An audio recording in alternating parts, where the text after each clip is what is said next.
بڑے سے بڑا شہنشاہ بھی ہوتا اس کے پاؤں میں بھی لغزش آ جاتی، لیکن حضرت امام حسین رضی اللہ تعالیٰ عنہ نے فرمایا کہ یہ تخت و تاج کیا چیز ہیں، جن کی مسند محبوب کی گلی میں لگی ہو وہ تخت سکندری پہ کبھی تھوکا بھی نہیں کرتے۔ مجھے ان تخت و تاج کی پرواہ نہیں، میں تو کلمت الحق کے اعلیٰ کے لیے میدان عمل میں آیا ہوں۔ آپ نے مقام بیضا پہ خطبہ دیتے ہوئے کہا تھا کہ لوگوں، میں جانتا ہوں کہ میرے ساتھ کیا ہونے والا ہے، لیکن اس کے باوجود میں میدان میں اس لیے جا رہا ہوں وَلَكُمْ فِيَّ أُسْوَةٌ کہ میری زندگی تمہارے لیے ایک نمونہ بن جائے۔ آپ نے اپنی زندگی کو قیامت تک آنے والی نسلوں کے لیے ایک نمونہ قرار دیا، اور میں نے پچھلے اجتماع کے موقع پہ کہا تھا، جو احباب پچھلے اجتماع پہ موجود تھے انہیں وہ جملے یاد ہوں گے کہ قیامت تک جبر کے خلاف جتنی بھی تحریکیں اٹھیں گی سب کا قائد حسین ابن علی ہوگا۔ انسان کی عقل اور منطق اس کو یہ دلیلیں دیتی ہے کہ تم جبر کے خلاف اگر میدان میں آئے تو کٹ جاؤ گے، ٹکڑے کر دیے جائیں گے۔ جبر سے مفاہمت کر لو، لیکن عشق سکھاتا ہے مفاہمت نہ سکھا، جبر ناروا سے مجھے، میں سر بکف ہوں، لڑا دے کسی بلا سے مجھے۔ تو عشق انسان کو لڑنے کا سلیقہ دیتا ہے، محبت باطل سے ٹکرانے کا درس دیتی ہے۔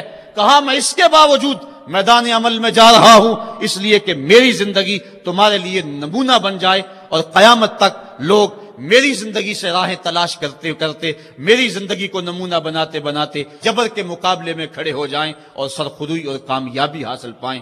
تا قیامت قطع استبداد کرد، موج خون او چمن ایجاد کرد۔ اللہ اللہ بائے بسم اللہ پدر، مانائے ذبح عظیم آیت بسر۔ سرخ رو عشق غیور از خون او، شوخی این مصرع از مضمون او۔ عشق غیور کے چہرے پہ جو سرخی دوڑ رہی ہے یہ حسین ابن علی کے خون کا صدقہ ہے۔ ان کے خون نے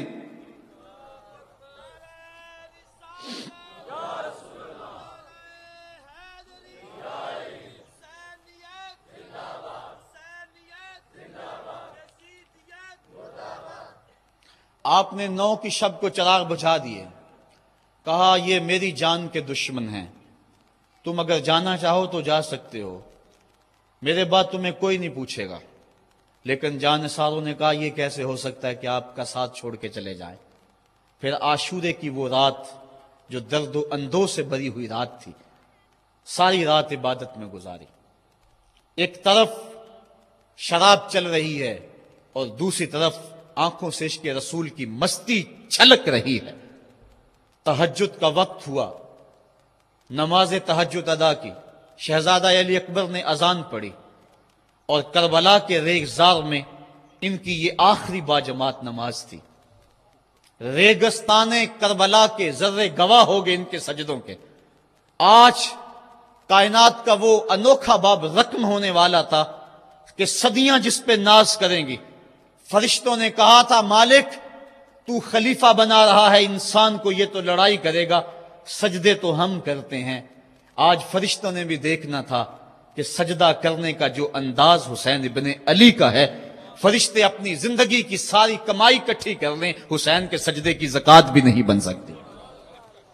جب جبر کی تیغیں چمکنے لگیں اور ایک ایک کر کے آوان و انصار جام شہادت نوش کرنے لگے، کبھی وہب شہید ہو رہے ہیں، کبھی زہر شہید ہو رہے ہیں، کبھی اون و محمد کے لاشیں گر رہے ہیں، کبھی قاسم کی جوانی لٹ رہی ہے، کبھی جواں اکبر کی آواز کربلا کے ریگ زاروں میں گونجتی ہے، یا ابا تاہو ادرکنی، میرے باپ مجھے پکڑیے۔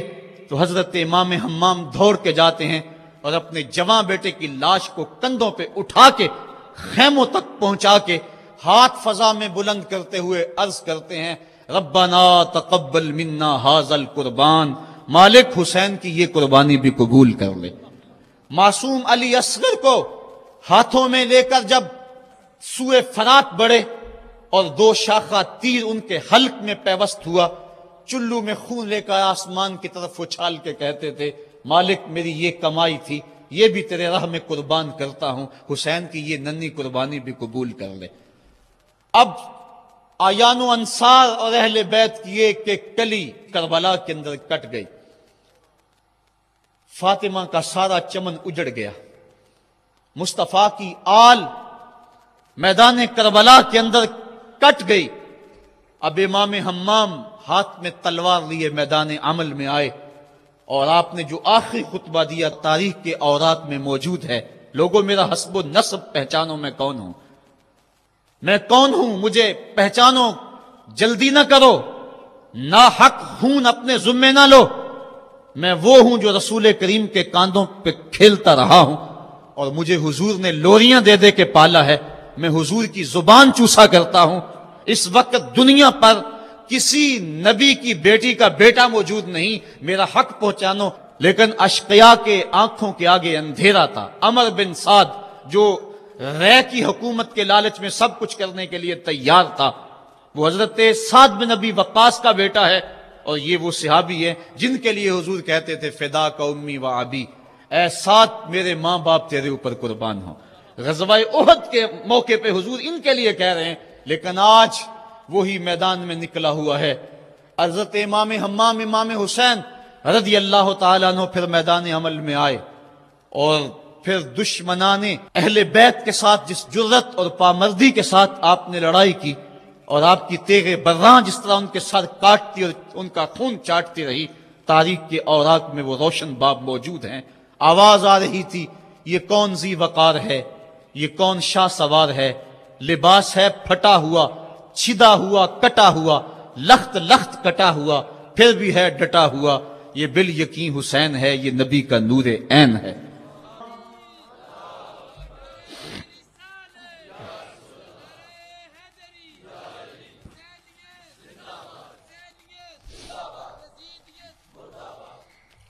حضرت امام حسین حضرت امام حمام رضی اللہ تعالی عنہ میدان کربلا کے اندر جبر کی تیغوں کے مقابلے میں کھڑے ہیں۔ حق بلند ہوتا ہے، باطل کے پاس جتنے مرضی لاؤ لشکر ہوں، باطل بزدل ہوتا ہے، اس کے سینے کے اندر وہ حرارت نہیں ہوتی جو حق کے سینے کے اندر ہوتی ہے۔ ذرا غور تو کرو، 22,000 کا لشکر جرار ان کے مقابلے میں، جو محتاط روایات کے مطابق، ورنہ 82 کی روایت بھی کتب تواریخ میں موجود ہے، بلا 72 افراد جو 3 دن سے بھوکے بھی اور پیاسے بھی ہیں، ان کے لیے 22,000 کا لشکر کیا معنی رکھتا ہے۔ لیکن باطل ہمیشہ بزدل ہوتا ہے، اگر حق میدان عمل میں کھڑا ہو جائے تو کائنات کی کوئی چیز اس کے سامنے نہیں ٹھہر سکتی۔ یہ سبق حضرت امام حمام کی قربانی نے ہمیں پیش کیا۔ 72 افراد جبر کے خلاف کھڑے ہیں، 71 افراد خاک و خون میں ان کے لاشیں مل گئے۔ اب حضرت امام حسین رضی اللہ تعالیٰ عنہ میدان کربلا میں ہیں۔ آپ نے آخری جو خطبہ ارشاد کیا، جس کے الفاظ میں نے آپ کے سامنے رکھے، لیکن انہوں نے ایک ہی بات کہی کہ آپ بیعت کریں یا میدان میں آ جائیں۔ آپ نے کہا کہ میں تو کسی صورت بیعت کرنے کو تیار نہیں۔ پھر میدان عمل میں آئے، ان کو کاٹتے رہے، پھر گھوڑے کو ایڑ لگائی اور فرات کی لہروں میں آئے، پانی کا چلو بھرا اور لشکر اشقیاء کی طرف دیکھ کے کہا کہ تم نے میرے لیے پانی بند کیا، دیکھو آج حوض کوثر پہ بھی حسین کا قبضہ ہے، فرات کی لہروں پہ بھی حسین کا قبضہ ہے۔ لیکن آپ نے اس کے باوجود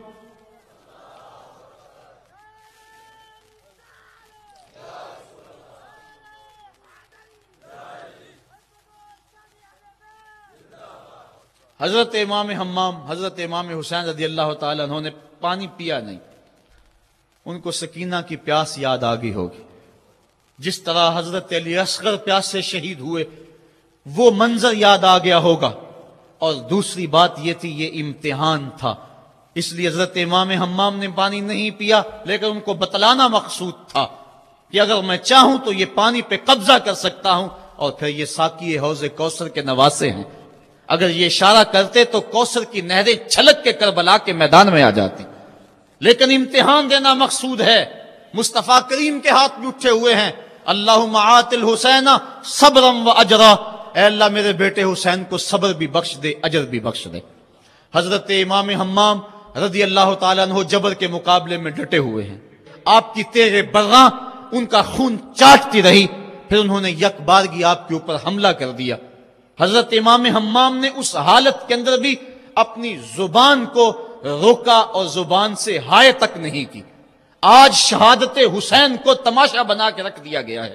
اس انداز کے اندر اس شہادت کو بیان کیا جاتا ہے جس طرح وہ ترلے اور منتیں کر رہے تھے، پانی پانی کی صدائیں ان کے لبوں پہ تھی۔ نہیں، ایسا نہیں تھا، زخم پہ زخم کھا کے جی، خون جگر کے گھونٹ پی، آہ نہ کر لبوں کو سی، یہ عشق ہے دل لگی نہیں۔ جب محبت کا دم بھرا ہے تو سب کچھ کٹانا ہوگا اور کٹا کے بھی مسکرانا ہوگا۔ جو محبت کے دعویٰ رکھنے والے ہوتے ہیں ان کا امتحان ہوتا ہے، مشکل موقع پر ہی تو امتحان ہوتا ہے کہ اس موقع پہ یہ دامن صبر کو تھامتے ہیں یا نہیں تھامتے۔ اگر وہ ہائے ہائے کرتے رہے، وہ چیختے اور پکارتے رہے، اور وہ پانی کے لیے ہاتھ اور جھولی پھیلاتے رہے، اور جو پانی کے لیے جھولیاں پھیلاتے تھے انہوں نے پھر بیعت کیوں نہ کر لی؟ ان کو اتنا کچھ دیا جاتا تھا، اس کو قبول کیوں نہ کیا؟ انہوں نے یزید کے تخت و تاج کو قبول نہ کیا، یزید سے پانی کیسے مانگتے؟ وہ تو خود حوض کوثر کے والی کے نواسے تھے، وہ اوروں سے پانی مانگتے پھرتے۔ پوری تاریخ پڑھو کربلا کی، آپ کو نہیں ملے گا کہ حضرت امام حسین کی زبان سے ہائے بھی نکلا ہو۔ آپ نے ہر مشکل موقع پہ صبر کے دامن کو تھاما ہے، اور ہر قربانی پیش کرنے کے بعد ہاتھ اٹھا کر یہی کہا، ربنا تقبل منا ھذا القربان، مالک حسین کی یہ قربانی بھی قبول کر لے۔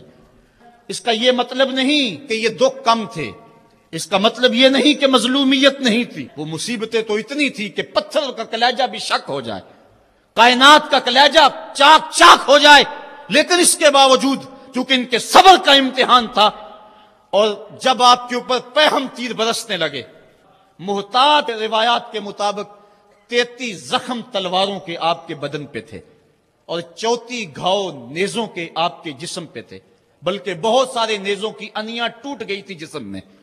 حضرت امام حسین رضی اللہ تعالیٰ عنہ کا جب پیراہن اتارا گیا اور اس کو جب دیکھا گیا تو 113 سوراخ اس میں تیروں کے تھے، اور گھوڑے کی زین سے جب فرش زمین پر گرے وہ تیر جسم میں اور پیوست ہو گئے۔ گھوڑے کی زین سے فرش زمین پر جب آنے لگے تو کافی عرصہ لگ گیا، چونکہ برچھیوں کی نوکوں پر آپ کتنی دیر تک معلّہ رہے۔ اس وقت گھوڑے کی زین سے فرش زمین پر آئے اور کربلا کی اس تپتی ہوئی ریت کے اوپر پیشانی رکھی، فوارے پھوٹ رہے تھے، کائنات دم بخود تھی، چرخے کہن کانپ رہا تھا۔ آج تک آسمان نے ایسا منظر نہیں دیکھا تھا، آج تک حوروں نے ایسا منظر نہیں دیکھا تھا، سورج بھی منہ چھپا رہا تھا عاشورے کے دن، یہ منظر اس سے بھی نہیں دیکھا جا رہا تھا۔ ریت کربلا کی کپ کپا رہی تھی، دشمنوں کے نرغے میں مصطفیٰ کا نواسا 3 دن کا پیاسا تیروں اور نیزوں کی برسات کے اندر اپنے پیشانی سجدے میں رکھ دی، اور آخری کلمات یہ تھے، اللہم رضن بقضائک وصبرن علی بلائک تسلیماً لامرک سبحان ربی العالی۔ مالک، جو دکھ آئے، اذیتیں آئیں، مصیبتیں پہنچی، امتحان آیا، حسین اس پہ راضی ہو گیا، تیرے امر کو تسلیم کر لیا، تیری رضا پہ راضی ہوا۔ سب کچھ قربان کرنے کے بعد مالک حسین تیری تقدیر پہ راضی ہے، مالک تو بھی بتا، تو بھی حسین پہ راضی ہوا ہے یا کہ نہیں ہوا ہے؟ تو حضرت امام حمام کا سر اس وقت تن انور سے جدا کر لیا گیا جب آپ سجدے کے اندر جھکے ہوئے تھے، سجدے میں سر جھکا ہوا تھا کہ دست قاتل نے جدا کر دیا۔ ایک شخص حرم کعبہ کے حج کے لیے آ رہا تھا، لبیک اللہم لبیک کی صدائیں اس کے لبوں پہ تھی کہ اس کی شہادت ہو گئی، وہ فوت ہو گیا۔ آقا کریم کو خبر دی گئی، حضور فرمایا کل جب قیامت کا دن ہوگا تو جب یہ اٹھے گا تو جس حالت میں فوت ہوا اس حالت میں اٹھے گا، اس کے لبوں پہ لبیک کی صدائیں ہوں گی۔ حسین ابن علی کا جب سر کٹا اور جب جسم سے تن انور سے ان کا سر انور جدا ہوا، اس وقت سر سجدے میں رکھا ہوا تھا۔ بندہ جس حال میں جاتا ہے قیامت کے دن اس طرح اٹھایا جاتا ہے۔ باقی لوگ قبروں میں اور انداز میں اٹھیں گے، حسین جب قبر سے اٹھے گا سر سجدے میں رکھا ہوا ہوگا۔ قیامت تک حسین نماز میں ہے، قیامت تک حسین نماز میں ہے، قیامت تک حسین سجدے میں ہے، قیامت تک حسین کا سر اللہ کے حضور جھکا ہوا ہے، اور وقت کے یزیدوں کو للکار رہا ہے، وقت کے یزیدوں تم اپنے اپنے دور میں پر پرزے نکالتے رہو گے، لیکن حسین کا سر اور حسین کے ماننے والوں کا سر کبھی بھی تمہارے سامنے نہیں جھکے گا۔ حسین کا سر کل بھی خدا کے سامنے خم تھا اور آج بھی خدا کے سامنے ہی سر خم ہے۔ تو حضرت امام حسین رضی اللہ تعالیٰ عنہ کا سر اس وقت کاٹا گیا، پھر نیزے کی نوک پہ ڈال کر اس کو بلند کر دیا گیا۔ لشکر یزید نے لوگوں کو اعلان کے لیے کہ دیکھو ہم نے سر انور کاٹ لیا۔ کسی نے کہا ذرا غور سے دیکھو، اس آقا کا سر کٹ کے بھی سر بلند ہے، یہ کٹا ہوا سر بھی سر بلند ہے۔ اور جب سر نیزے پہ چڑھایا گیا تو پیشانی کا رخ زمین کی طرف اور کٹی ہوئی گردن کا رخ آسمان کی طرف۔ تو کسی شاعر نے کہا باں کے سر نیزے پہ اور سوئے زمین ہے روح، یعنی سجدہ ثانی کی ہے آرزو۔ سر نیزے پہ ہے لیکن پیشانی زمین کی طرف ہے۔ رکعت کے 2 سجدے ہوتے ہیں، ایک سجدہ ہوا تھا کہ سر انور کاٹ لیا گیا، نیزے پہ چڑھا ہوا سر حسین دوسرے سجدے کی آرزو میں مچل رہا ہے، حسین دوسرے سجدے کی تمنا میں مچل رہا ہے۔ تو حضرت امام حسین نے ہمیں یہ درس دیا کہ تمہارا سر کٹ کے نیزے کی نوک پہ بھی چڑھ جائے لیکن یزیدیوں کی اطاعت تم نے کسی صورت بھی قبول نہیں کرنی۔ آج ایک تو طریقہ یہ ہے کہ ان کی زندگی، ان کے شب و روز اور ان کی قربانی اور ان کی مظلومیت کا تذکرہ کر کے آنسو بہا لیں اور ان سے محبت کا اظہار کر لیں، لیکن یہ روح حسین کو خراج پیش کرنا نہیں ہے۔ کیا حسین نے اتنی بڑی قربانی اس لیے دی کہ لوگ قیامت تک بس روتے رہیں، ان کی آنکھوں سے صرف آنسو بہتے رہیں؟ اگر یہ بات ہوتی تو ان کے پاس راستے سے نکلنے کے انہیں پہلے ہی خبر دی گئی تھی کہ تم شہید کر دیے جاؤ گے۔ وہ اپنے نانے سے عرض کر دیتے کہ میرے لیے دعا کر دے کہ میری مصیبت ٹل جائے، تو مصیبت ٹل جاتی۔ اتنی بڑی قربانی اور اپنا سارا کنبہ کربلا کے تپتے ہوئے ریگزار کے اندر لے کر حاضر ہو گئے، تو یہ اس لیے تھا کہ لوگ صرف آنسو بہا کے خراج پیش کر دیں؟ نہیں، امام کا مقصد تھا جو میں نے مقام بیضا کے خطبے کے حوالے سے آپ کے سامنے رکھا۔ فرمایا وَلَكُمْ فِيَّ أُسْوَةٌ، میں اس کے باوجود میدان عمل میں اس لیے جا رہا ہوں کہ میری زندگی تمہارے لیے نمونہ بن جائے اور وقت کے یزیدوں کے سامنے تم کھڑے ہونے کے لیے تیار ہو جاؤ۔ آج روح حسین پکار پکار کے کہہ رہی ہے کہ میرے ماننے والوں، وقت کے یزید دندناتے پھر رہے ہیں اور تم صرف آنسو بہا کے میری روح کو خراج پیش کرنا چاہتے ہو۔ میری روح یوں ہی خوش نہیں ہوگی، میں تو خوش تب ہوں گا جب تم کربلائیں سجاؤ گے، جب تم وقت کے یزیدوں کے سامنے کھڑے ہو کے میری للکار کو تازہ کرو گے تو پھر میری روح سرشار ہو جائے گی کہ اپنے نانے کی امت کو جو پیغام دے کر گیا ہوں وہ پیغام آج بھی زندہ ہے۔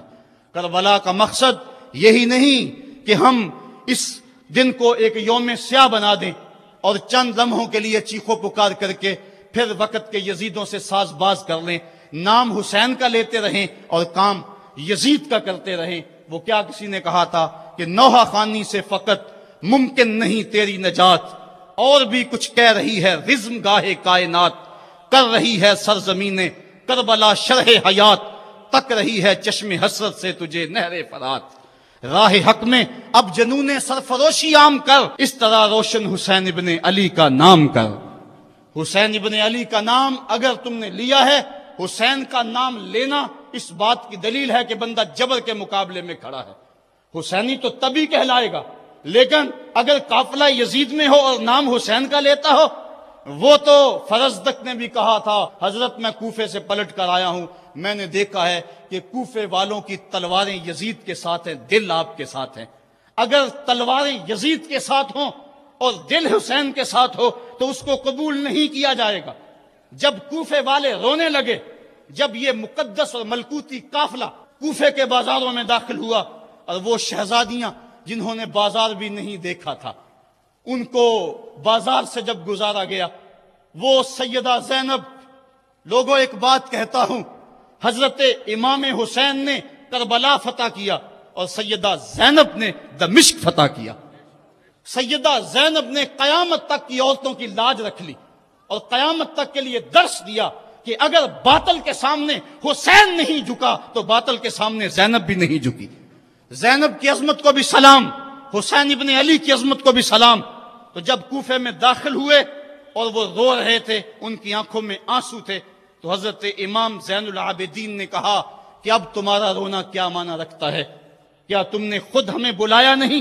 تو یزید کے ساتھ اگر تلوار ہے تو پھر نام حسین لینا فائدہ مند نہیں ہوگا۔ حسین کے نام لینے والے وہی ہیں جن کا دل بھی حسین کے ساتھ ہے، جن کی تلوار بھی حسین کے ساتھ ہے۔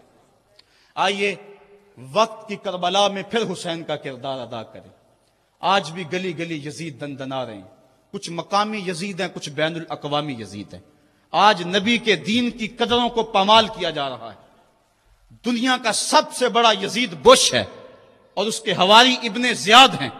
اللہ کی حدوں کو توڑا جا رہا ہے اور یزیدی ٹولہ آج پھر حکمرانی کے مزے لے رہا ہے، اور وقت سخت اور مشکل ترین حالات میں داخل ہو چکا ہے۔ اس وقت فحاشی اور عریانی کا شیش ناک پھنکار رہا ہے۔ اگر ہم چند لمحوں کے لیے مل بیٹھ کے آنسو بہا دیں اور سمجھیں کہ حق ادا کیا، ہم حق ادا نہیں کر پائے۔ آئیے یہاں سے حسین ابن علی کا پیغام لے کے گھر گھر پہنچے اور ان کے نام کا ڈنکا بجا دیں، وقت کے یزیدوں پہ راشا طاری ہو جائے۔ ہمارا کردار، ہمارا عمل، ہماری للکار حسین ابن علی کی جانشینی میں ہو، اور پھر ہمارا اٹھنے والا قدم آگے بڑھتا رہے۔ ادارت المصطفیٰ کا یہی پیغام ہے۔ کربلا کا وہ پیغام اور کربلا کا وہ فرض ہمیں پکار رہا ہے کہ ہم میدان عمل میں آئیں، مصطفیٰ کریم کے دین کو لے کر گلی گلی نکلیں۔ آج جس طرح ظلم گلی گلی موجود ہے، وہ کیا کسی نے کہا تھا کہ ظلم بچے جن رہا ہے کوچہ و بازار میں، عدل کو بھی صاحب اولاد ہونا چاہیے۔ آج ہم نے بھی میدان عمل میں بڑھنا ہے۔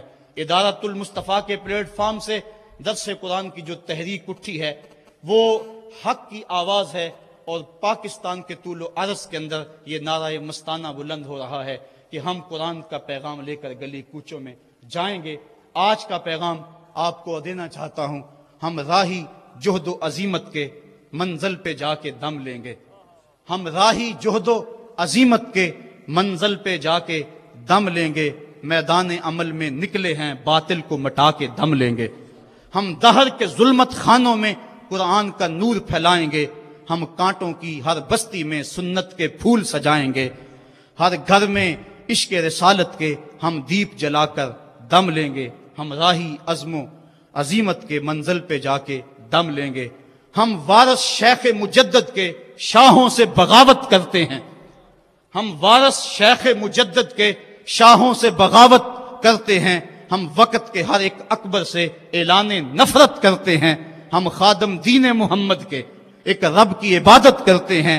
لا دین اور کافر سوچوں کو سولی پہ چڑھا کے دم لیں گے۔ ہر فاسق فاجر حاکم کو، ہر غاصب خان وڈیرے کو، ہر ظالم خائن ظالم کو، ہر ڈاکو چور لٹیرے کو، ہر مغرب کے پرچارک کو، ہر چھوٹی سوچ کے گھیرے کو ہم کربل کے اس قاری کا پیغام سنا کر دم لیں گے۔ آفاق کے ہر ہر گوشے میں قرآن سنا کر دم لینا، اب رکنا نہیں، اب تھمنا نہیں، فردوس میں جا کے دم لینا۔ اللہم اید الاسلام والمسلمین، اللہم اعز الاسلام والمسلمین۔ اے اللہ وقت کے یزیدوں کو غارت کر دے، حریت کے ان قافلوں کو منزل آسودہ کر دے۔ اے اللہ ہمیں عساکر اسلامیہ اور لشکر امام مہدی میں شمولیت کی توفیق عطا فرما، اور اگر ہماری قسمت میں یہ نہیں تو یہ سعادت ہماری اولادوں کے مقدر میں لکھ دے۔ ہماری نسلیں تیرے دین کی خدمت کریں، ہمارے بچے تیرے دین کی خدمت کریں، ہماری زندگی کا ایک لمحہ تیری راہوں میں بچھا